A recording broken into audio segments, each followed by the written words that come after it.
I accidentally found my late husband's hiding place in our garage.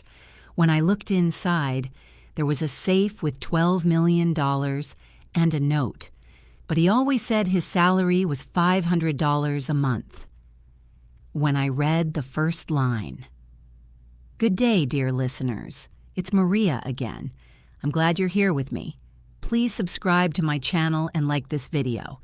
And also, let me know in the comments which city you're listening from. That way I can see how far my story has traveled. I never thought a broken garden hose would change my life forever. That's how ordinary it all began. A Saturday in late October, the kind where the Ohio sky turns the color of old dishwater, and the air smells like dead leaves and something colder coming. I had gone into the garage to find the hose storage hooks. The outdoor spigot needed winterizing, and the handyman I'd hired had canceled on me for the third time that month. 7 months after burying my husband, I had become, by necessity, the kind of woman who Googled how to drain irrigation lines at 6 a.m. on a weekend. David would have handled this, or rather, David would have said he'd handle it, then forgotten, then apologized with the quiet, sheepish look that I had found endearing for 22 years of marriage and infuriating for the last 4. We had been, by any outward measure, a perfectly unremarkable couple. I taught 7th grade English at Westview Middle School. David worked as a junior accountant at a small firm called Meridian Financial Services, a nondescript office in a nondescript strip mall on Broad Street that I had visited exactly twice in 12 years. He drove a 7-year-old Honda Civic. I drove a Subaru Outback. We took one vacation a year, usually somewhere in the Southeast, always within our budget. Our house was a 3-bedroom colonial in Hilliard, bought in 2008 when the market was down, which was the one genuinely clever financial decision we had ever made together.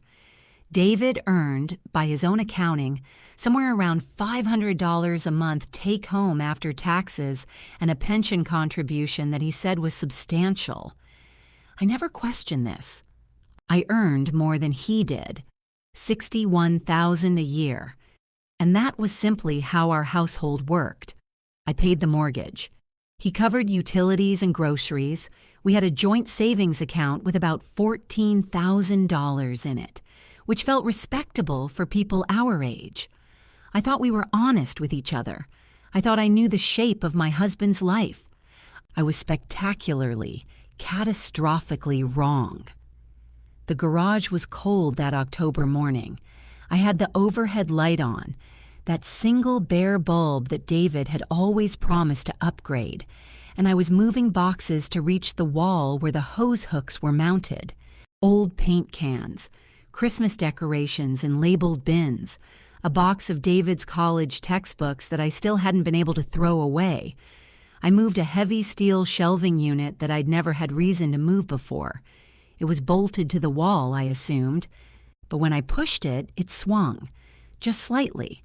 Not like something attached, like something hinged. I stood there for a moment, my hand still on the cold metal frame. I pushed harder.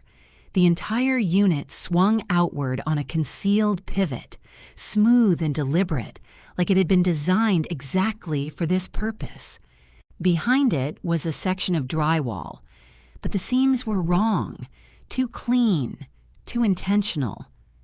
I ran my fingers along the edge and found a latch, recessed and painted over, nearly invisible. My heart was doing something I couldn't quite name, not quite fear, not yet. Something closer to the feeling you get right before the doctor comes back into the room with your test results. I pressed the latch. The panel swung open. Inside, in a space roughly 4 feet wide and 3 feet deep, bolted to the concrete floor, was a safe, a serious one. Matte gray, digital keypad, the kind I associated with businesses or television crime dramas, not garages in suburban Hilliard, Ohio. And taped to the top of it, in an envelope yellowed slightly at the edges, was a letter. addressed in David's handwriting to me. Maggie. If you're reading this, I'm already gone. I'm sorry. I need you to listen carefully before you do anything. The combination is our anniversary date. Backwards. Don't tell anyone you found this. Not yet. Read my letter first. Please. I stood in that cold garage for what felt like a very long time. Then I looked back at the house, our ordinary house, with the ordinary curtains I'd chosen at a Target sale 5 years ago, the ordinary porch light that flickered slightly when it was cold. And I thought about the man who had slept beside me for 22 years, the man who clipped coupons, the man who drove a Honda Civic, the man who said he earned $500 a month. I punched in the code. The safe clicked open. There was money, stacked, banded, impossibly neat, and a second envelope beneath the first, thick with documents. I didn't count it that day. I couldn't. My hands were shaking too badly. But later, much later, after I had sat on the cold garage floor for a long time, then gone inside and made a cup of tea I didn't drink, I went back and I counted $12,400,000 in my dead husband's secret safe, in my garage. I read the letter 3 times before I understood it. And then I read it a 4th time because understanding it the first 3 times felt impossible. David's handwriting was precise. He had always had neat handwriting, the kind that belonged to a man who paid attention to small things. The paper was good quality, cream-colored, not the kind we kept in the printer. He had planned this letter. He had written it, probably revised it, chosen the paper deliberately. He had done all of this while making me coffee in the mornings and asking about my students and complaining about the price of everything at the grocery store. I have been working for a man named Victor Harmon since 2009. The letter began. What I did for him was not legal, and I knew it was not legal from the beginning. I want to be honest with you about that. I was afraid of him, but I also wanted what he was offering, and I need to own that. I am not a good man, Maggie. I am a man who loved you and was not brave enough to deserve that love. He had been, in plain terms, a financial intermediary. He moved money for Victor Harmon through a series of shell accounts and small businesses, cycling funds through enough layers that their origin became untraceable. He was not, he insisted, connected to violence. He was not involved in drugs. Victor's money came from illegal gambling operations, from fraudulent insurance claims at a scale I could barely comprehend, from a dozen smaller schemes that added up to something enormous.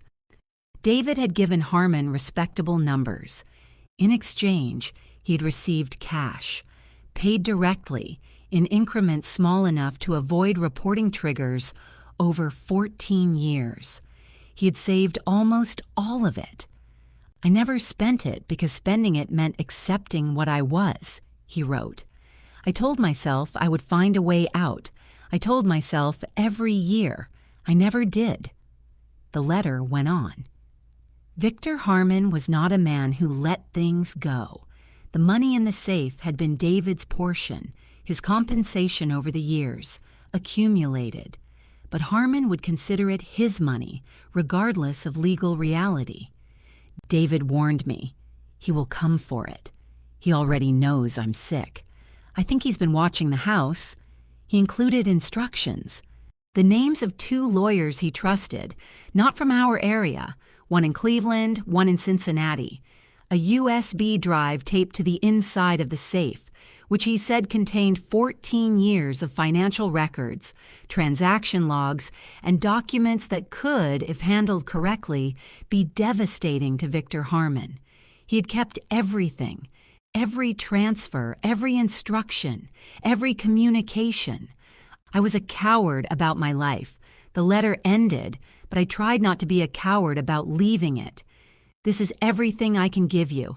I am so sorry, Maggie. I loved you more than I was able to show. Please be careful." I sat at the kitchen table for a long time after that. The fear was physical. It settled in my chest like a stone, heavy, cold, immovable. I thought about everything I didn't know about my own life. The years I had been a prop in someone else's story. The Sunday dinners where David had sat across from me and said nothing. The 1,000 ordinary evenings that now looked entirely different in retrospect. I thought about whether I had ever been in danger without knowing it. I thought about Victor Harmon, whose name I had heard exactly once before, years ago, when David mentioned him casually as a client. Someone important, someone he needed to keep happy. I had not asked follow-up questions. I never had. For 2 days, I did not touch the safe, the letter, or the USB drive. I went to work. I taught my classes. I ate, or tried to. I did not sleep well. And then, on the 3rd day, I made a decision. I was 51 years old. I realize I said 46 before, but I should be exact with myself. I was 51. I had spent 22 years in a marriage that turned out to be, at least partially, a performance. I had taught other people's children to think critically, to ask hard questions, to not be afraid of the truth even when it was uncomfortable. I was not going to sit in my house and wait for a man I had never met to decide what happened to my life next. I was going to act, carefully, intelligently, but I was going to act. I called the Cleveland lawyer first. His name was Daniel Rourke. I did not tell him everything on the phone. David's letter had warned me against that.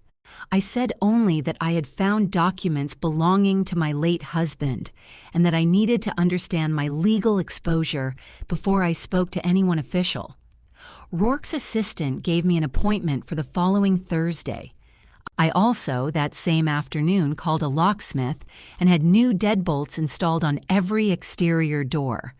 Then I went back into the garage, closed the panel behind me, and sat on an overturned bucket in front of the safe.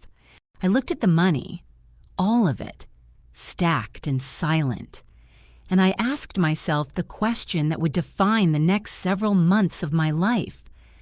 What kind of woman do you want to be when this is over? I already knew the answer.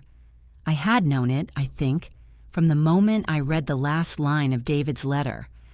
I was going to be the kind of woman who didn't disappear quietly, the kind who made things right, or as close to right as things like this could get. I took the USB drive and locked it in my school desk the next morning, somewhere no one would think to look. The plan had begun. Daniel Rourke's office was on the 14th floor of a glass building on East 9th Street in Cleveland, with a view of Lake Erie that seemed almost absurdly calm, given what I was about to say. He was a small man in his late 60s, with careful eyes and the kind of stillness that I associated with people who had heard a great many terrible things and learned not to react to them visibly. I told him everything. I brought the letter, copies of the documents from the USB drive. I had printed them the night before at the library, not on my home printer, and a handwritten timeline of everything I could remember about David's behavior over the years. The late nights he explained away, the phone calls he took in the car, the one time in 2014 when he had come home pale and trembling and said he'd had a bad day and refused to elaborate. Rourke listened without interrupting. Then he read the documents. Then he asked me 3 questions. Did I have any knowledge of the financial activity during David's lifetime? Had I received any direct benefit that I was aware of? And did I understand what cooperating with federal authorities would mean? I answered no, and I was about to find out. He explained my position with calm precision. As David's surviving spouse, I had no automatic liability for crimes I hadn't participated in or known about. The money, however, was complicated. It was proceeds of criminal activity, which meant the government had a strong interest in it. My best option, he said, was voluntary disclosure and cooperation with the FBI's Financial Crimes Division. It would not be easy. It would not be fast. But it was, by a considerable margin, the cleanest path available to me. "And the money?" I asked. He looked at me carefully. "The government has asset forfeiture authority over proceeds of crime. However, there are provisions, particularly for cooperating witnesses, particularly when the subject who committed the crimes is deceased, that sometimes allow for partial restitution or a negotiated arrangement. It depends on what your husband's documents are actually worth to investigators." "He kept 14 years of records," I said. Rourke's expression shifted just slightly. "Then they may be very valuable indeed." I signed a cooperation agreement with Rourke's guidance and walked into the FBI's Cleveland field office on a Wednesday morning in late November. I wore my good coat, the charcoal wool one I usually save for school concerts and parent meetings. I don't know why that detail matters, but it does to me. I remember wanting to look like a person who was to be taken seriously. The agents I met with were named Castillo and Walsh. They were professional, careful, and visibly interested from the moment I mentioned Victor Harmon's name. I learned later, much later, that Harmon had been on their radar for nearly a decade. What they had lacked, consistently, was the kind of internal documentation that actually survived courtroom scrutiny. David's files were exactly that. I left the USB drive with them. Rourke had made multiple copies, and we had discussed at length what I was handing over. I walked out into the gray Cleveland afternoon feeling something I hadn't expected. Not relief, exactly. Something more like the click of a lock engaging. The feeling of a decision becoming real. What I did not know, what I had no way of knowing, was that I had already been noticed. I learned this from something small. When I returned to Hilliard that evening, there was a car parked across the street from my house. A black SUV, engine off, no one visible inside. I noticed it because it was new to the block, and because I was, by then, paying attention to things I hadn't paid attention to before. It was gone in the morning. I told myself I was being paranoid. 3 days later, I received a phone call from Dana Harmon. I had met Dana exactly 4 times over the years. Twice at charity events David had insisted we attend, once at a firm dinner, once at a funeral for someone whose name I've since forgotten. She was elegant and warm in the particular way of women who have perfected warmth as a social instrument. She had honey blonde hair and a laugh that sounded spontaneous and wasn't.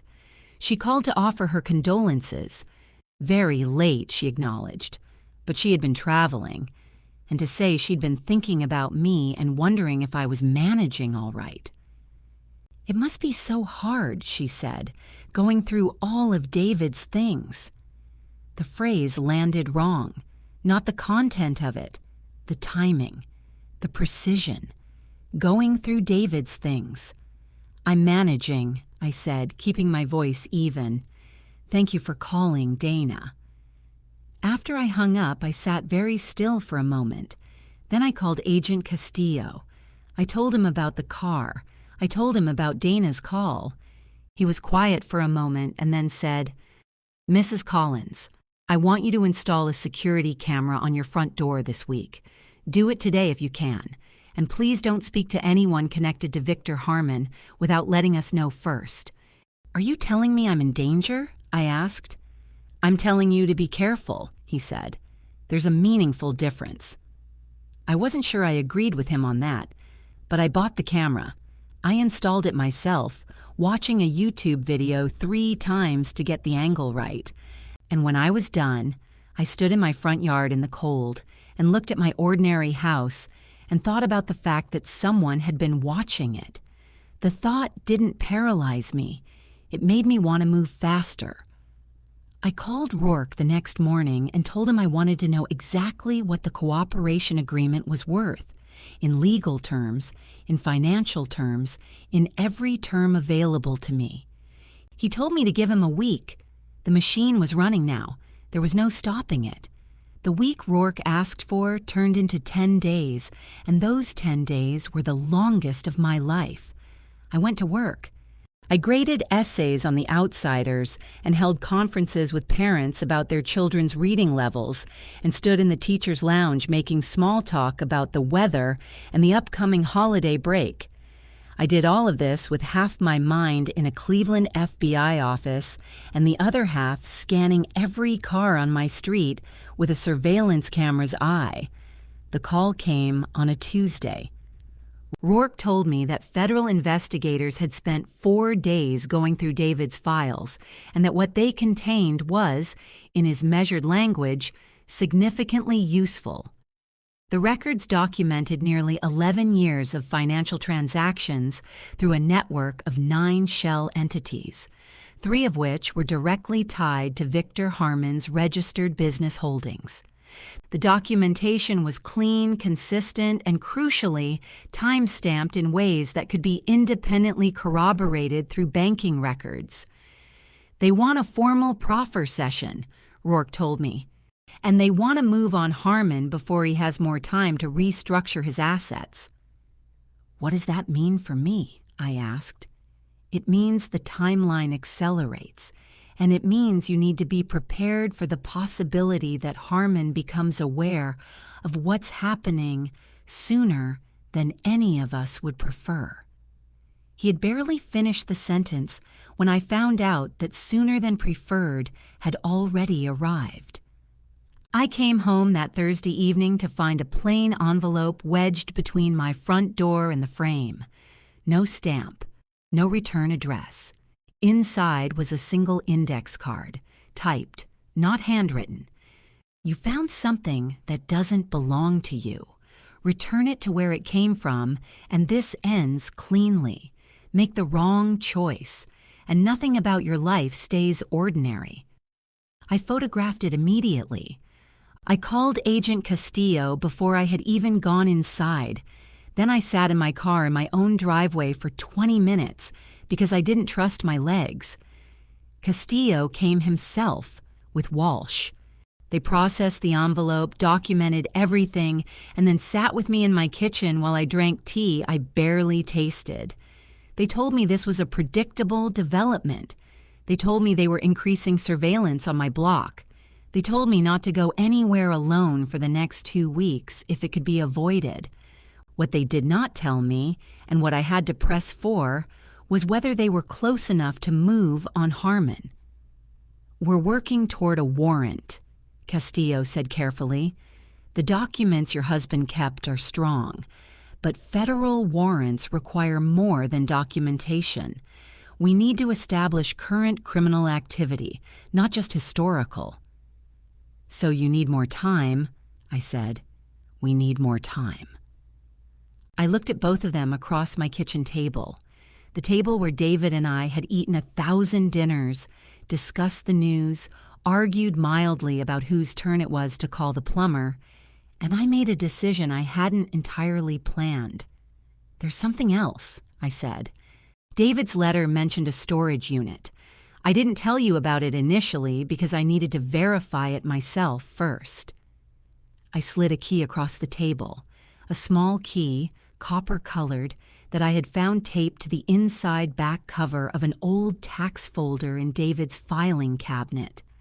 The number on the key is for a unit at a facility on Henderson Road. I haven't opened it. I thought it should be done with you present. Castillo picked up the key. He and Walsh exchanged a look.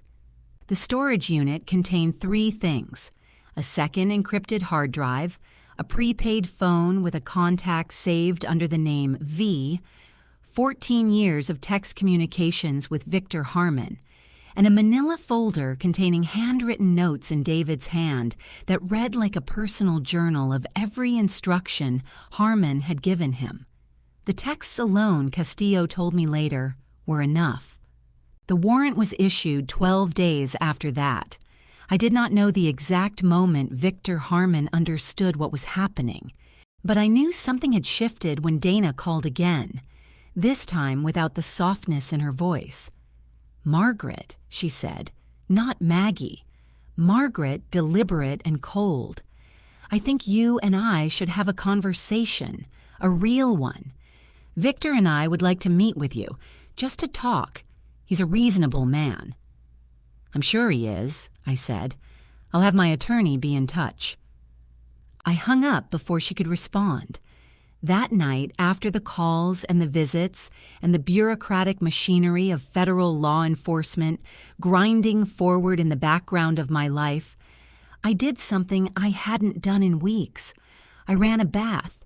I got into it with a glass of wine and a paperback novel I barely read, and I stayed there until the water went cold.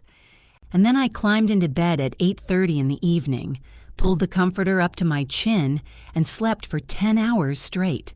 Some battles are fought in courtrooms and field offices.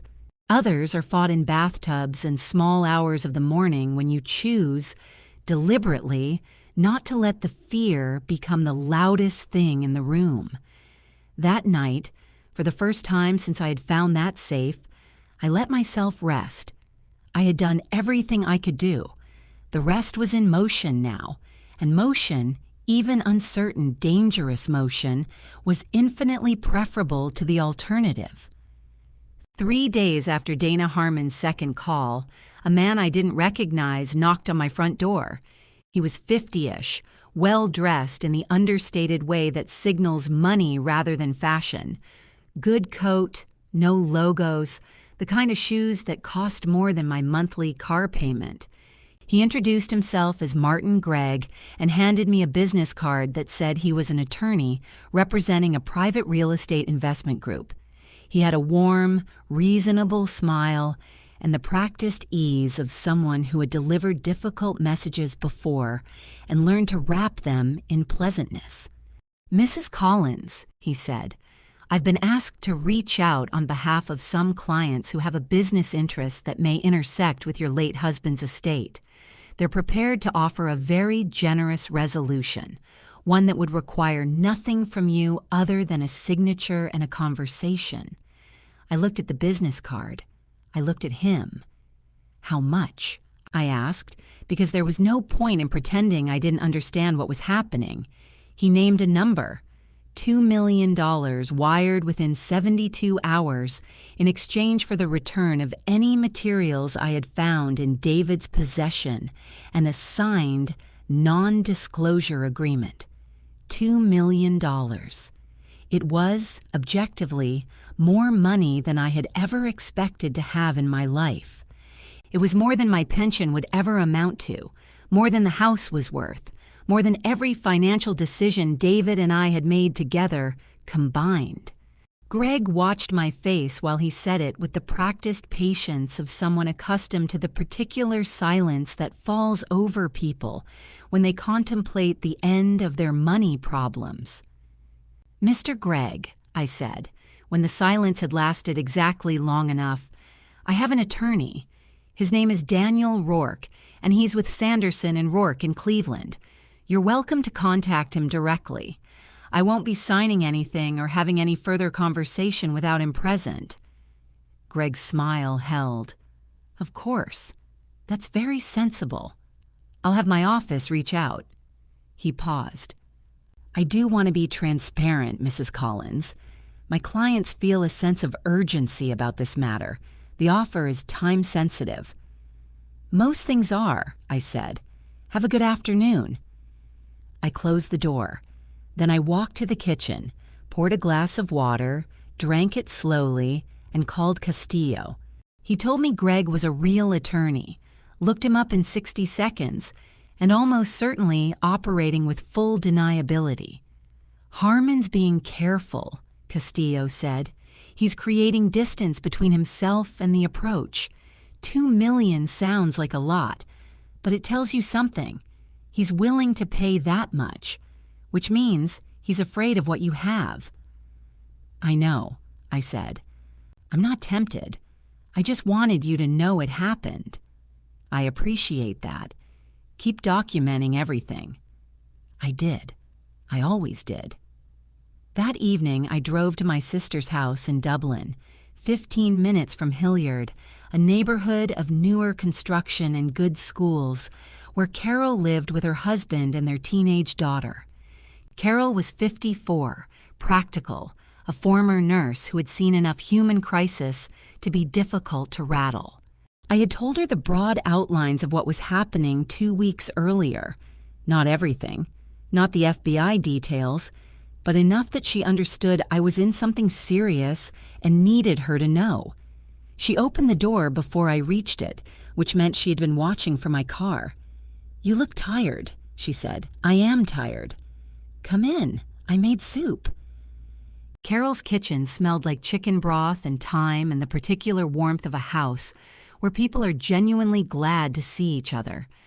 I sat at her table, a different table, a simpler table, and ate soup and told her about the attorney and the $2 million and the way the man had stood on my porch with his practiced smile and his good shoes and tried to put a price on my silence. Carol listened. She did not fuss or catastrophize. When I finished, she refilled my bowl and said, "What are you going to do?" "What I've been doing," I said. "Keep going." She looked at me for a moment.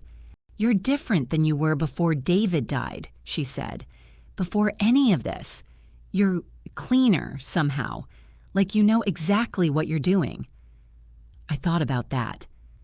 "I think I just finally know what I'm fighting for," I said, "and what I'm not willing to trade away."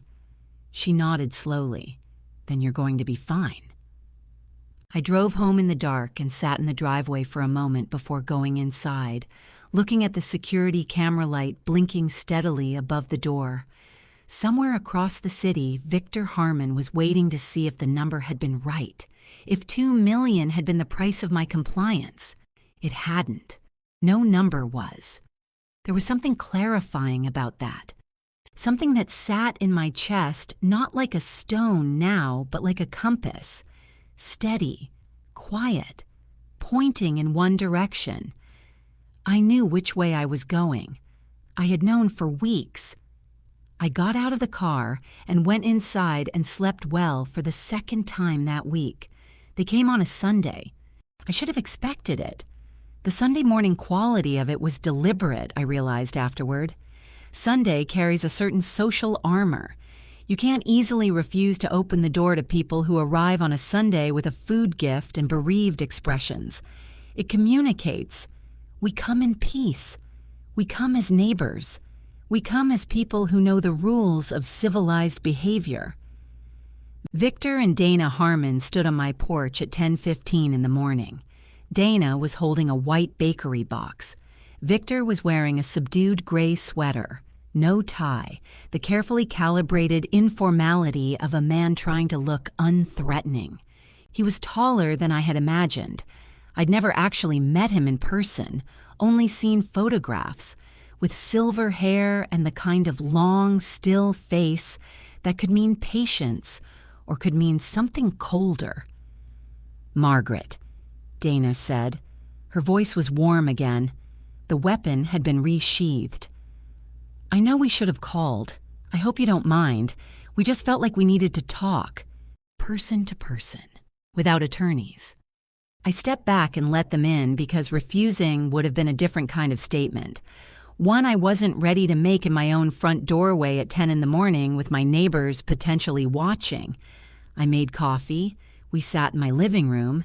The bakery box turned out to contain croissants, which Dana placed on the coffee table with the careful placement of a woman accustomed to staging things. Victor spoke first. He was good at it. I'll give him that. His voice was measured, almost sad, and he leaned forward slightly in the way that people do when they want you to feel like they're sharing something intimate. "I know David is gone," he began. "And I know that's been an enormous loss. He was, whatever our complications, a man I worked alongside for a long time. I want you to know I respected him, and I'm genuinely concerned about you." A pause.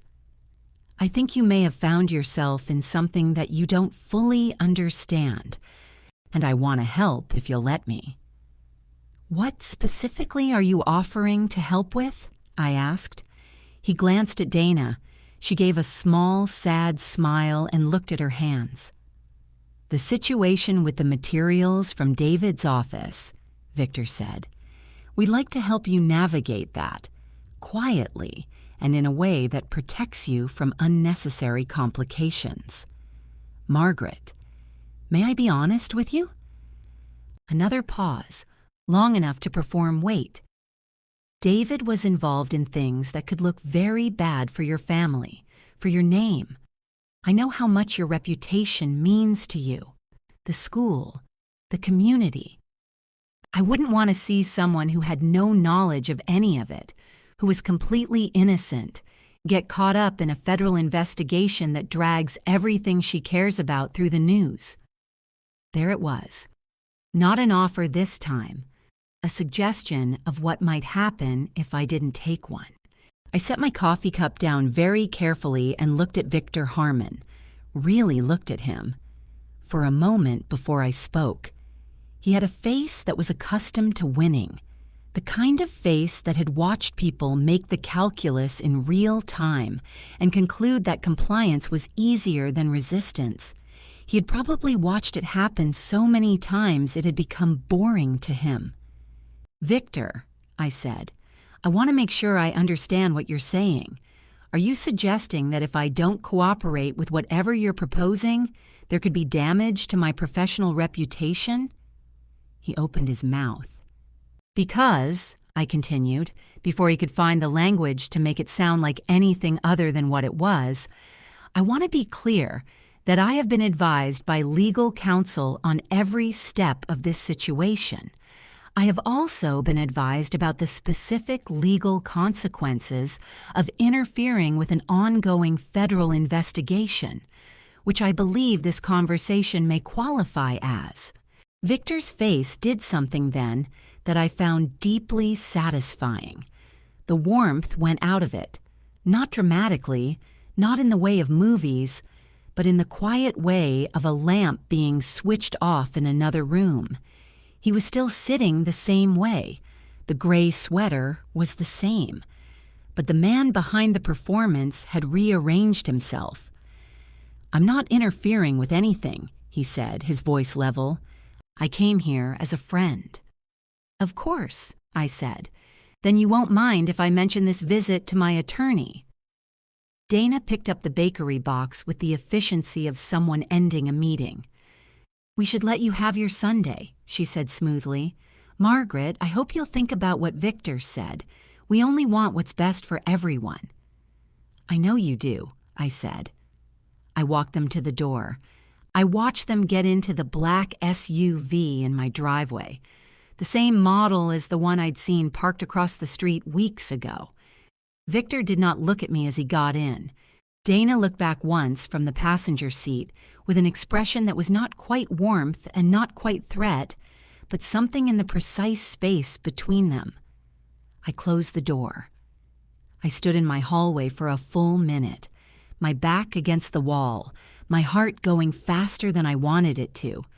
I was afraid. I won't pretend otherwise.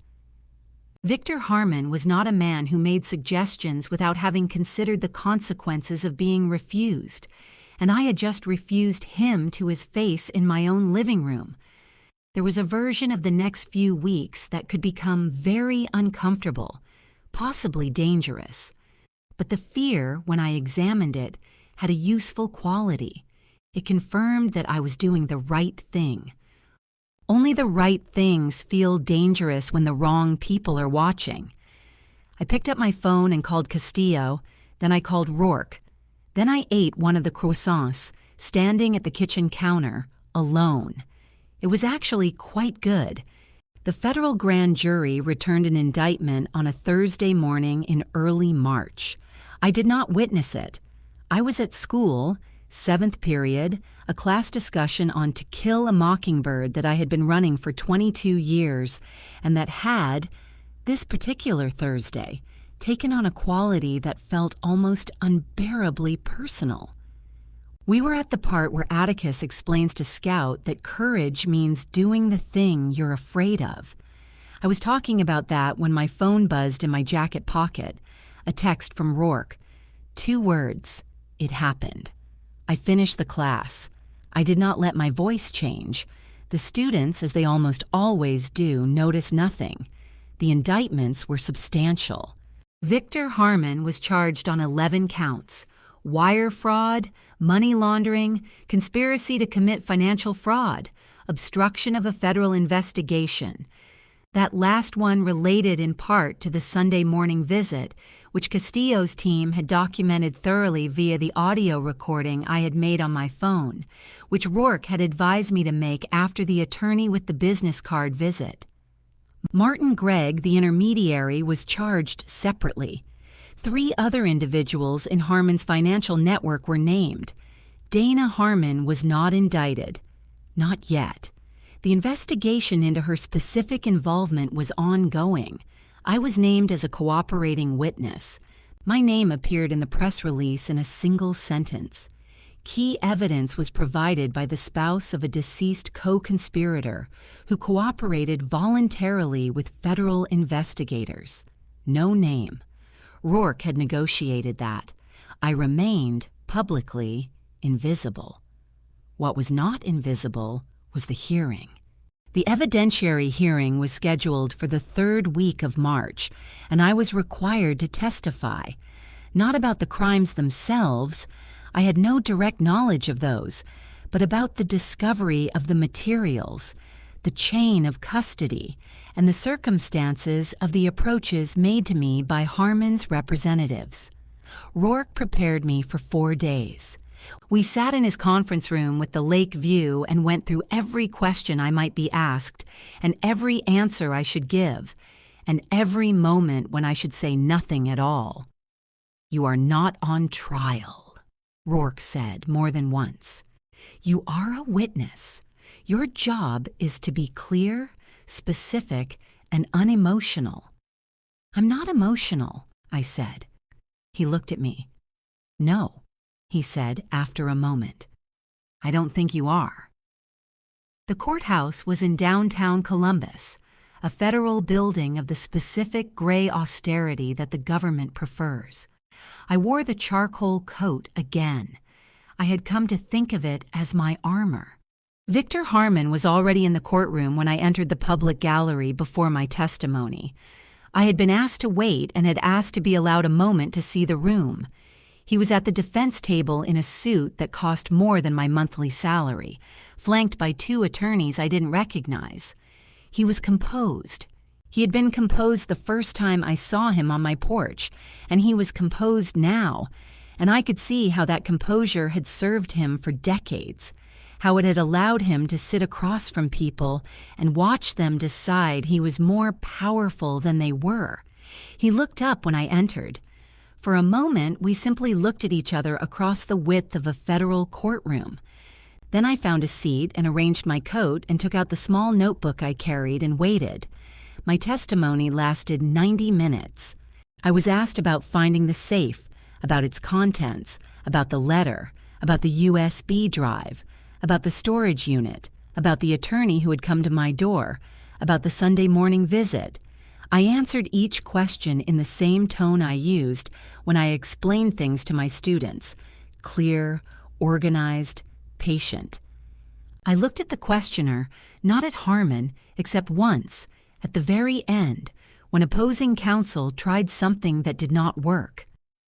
"Mrs. Collins," Harmon's lead attorney said during cross-examination, "isn't it true that you had access to your husband's finances throughout your marriage and cannot definitively prove you had no knowledge of his activities?" "That's not a question," the prosecutor objected. The judge sustained it. The attorney rephrased. "Mrs. Collins, you're asking this court to believe that a man kept $12 million in your shared garage for, by your own account, some years, and you were entirely unaware?" I looked at her steadily. "Yes," I said. "I am, because it's true." "And you expect—" "I was a middle school English teacher," I said evenly. My husband drove a 7-year-old Honda Civic. He told me he earned $500 a month. I had no reason to look behind a shelf in my garage. Most people don't. I paused. If you're suggesting I should have suspected something, you may be right. I didn't. That's the honest answer. The attorney paused. She looked at her notes. She had nothing that landed. I stepped down from the stand and walked out of that courtroom in my charcoal coat and did not look at Victor Harmon again. But as I passed the defense table, I heard, or perhaps only felt, the particular silence of a man who had spent 30 years being the most powerful person in any room he entered, and who was beginning, for the first time, to understand that he was not. Outside, on the courthouse steps, in the cold March air, I called Carol. "How did it go?" she asked. "Fine," I said. It went fine. It had gone more than fine. But some things you don't need to say out loud to know they're true. Victor Harmon was convicted on 9 of 11 counts in the 3rd week of June. I followed the verdict from my classroom. Technically, the jury came back at 2:15 on a Tuesday, and I was between periods, standing in the hallway with a cup of coffee that had gone cold. Rourke texted me, 9 counts, sentencing in September. Call me when you can. I stood in the hallway for a moment. A student walked past and said, "Miss Collins, you okay?" "Perfectly fine, thanks," I said. "Get to class." Sentencing came in mid-September. Victor Harmon received 18 years in federal prison. At his age, 63, it was, in all practical terms, a life sentence. His attorney argued strenuously for a reduced term, citing health, community contributions, and the absence of violent crime. The judge noted the systematic and sustained nature of the fraud, the deliberate intimidation of a cooperating witness, and the destruction of evidence that had occurred in the months between my cooperation and the warrant.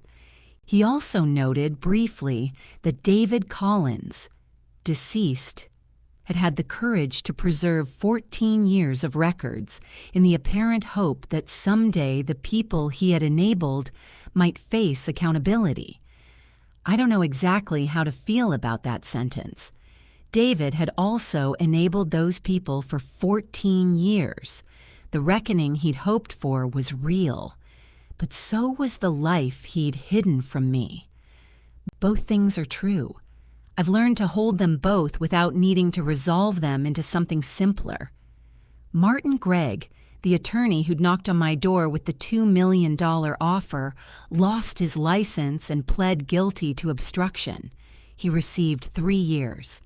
The Sunday morning visit was referenced in his plea as a secondary act of intimidation, which the audio recording on my phone had documented in sufficient detail that his attorney had advised him that trial was not a favorable option. The asset proceedings took longer. Federal asset forfeiture is a slow process with its own logic and timeline, entirely separate from the criminal case. I had a different attorney for that phase.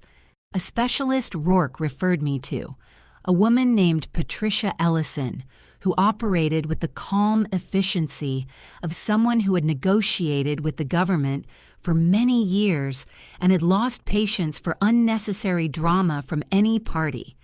The negotiations lasted 4 months. At the end of them, I received a formal agreement.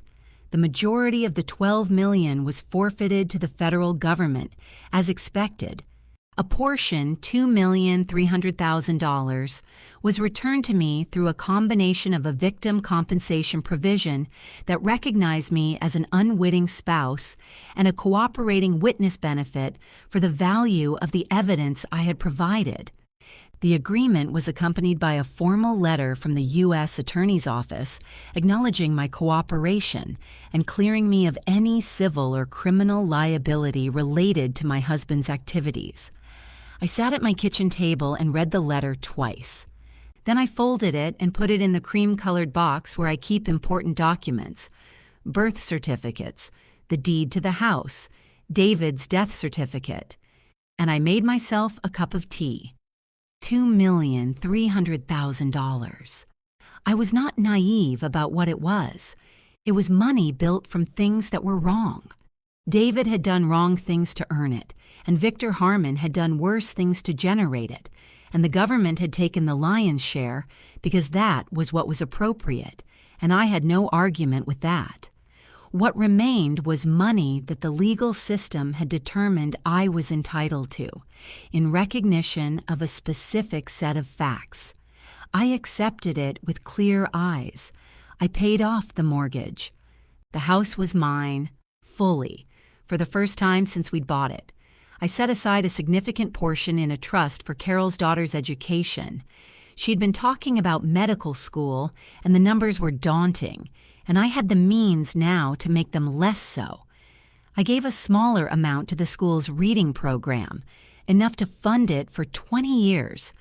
I told the principal it was an anonymous gift from a former parent. It more or less was.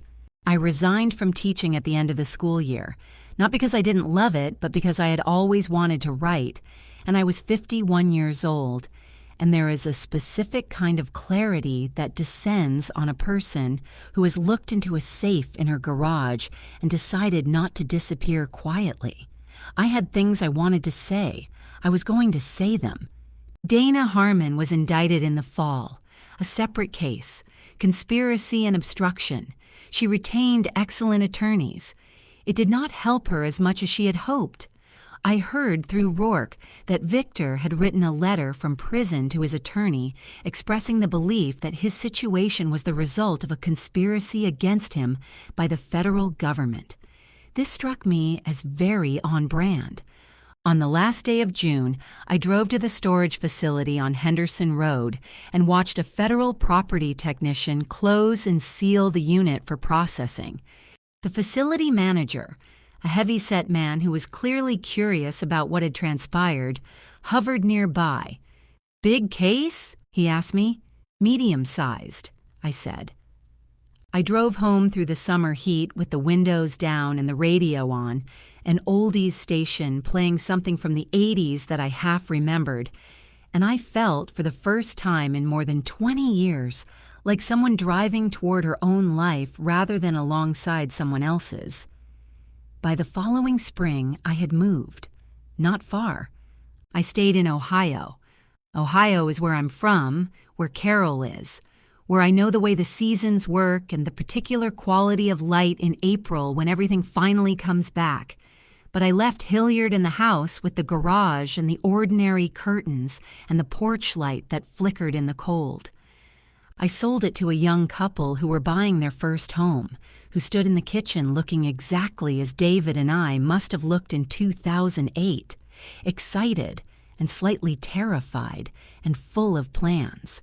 I bought a house in Granville, a small, absurdly pretty college town 40 minutes east of Columbus, where I had visited once years ago and never forgotten.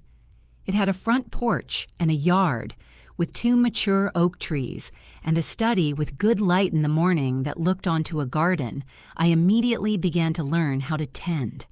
I knew nothing about gardening. I found I didn't mind not knowing things anymore. Not knowing something is simply the state that comes before learning it. I wrote. I had imagined, for most of my adult life, that I would write fiction. I was an English teacher. Fiction was what I knew, what I taught, what I believed in.